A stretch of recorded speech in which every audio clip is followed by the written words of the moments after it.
साथरोगाच्या संदर्भात असं सांगता येईल की आपल्याकडे डेंग्यूचे रुग्ण जे आपण बघतो ते संशयित रुग्ण म्हणून आपण सॅम्पल घेतो आणि त्याच्यासाठी ठाणा इथे एलायझा ही टेस्ट केली जाते आणि त्याच्यानंतर ते संशयित रुग्ण कन्फर्म होतात।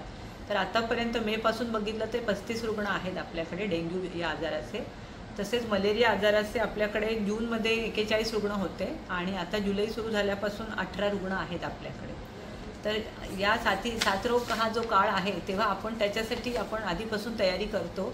तर आपण आपल्याकडे जे खाजगी दवाखाने आहेत तसेच खाजगी हॉस्पिटल्स आणि लॅब यांच्याकडून आपण प्रत्येक दिवशी आपले नागरी आरोग्य केंद्राचे डॉक्टर्स रोज त्याचा डाटा घेत असतात आणि त्याप्रमाणे आपण टोटल किती रुग्ण आहेत हे त्याची संख्या आपण डेली बघत असतो।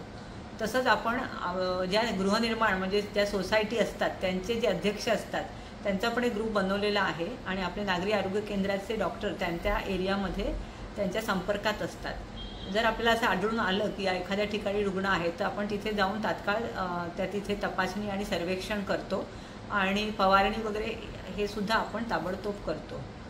तसंच आपण जनजागृतीसाठी याच्याबाबत आपण पत्रके वाटलेली आहेत आणि विविध स्तरांवर आपण जनजागृती करायचा चालू असते।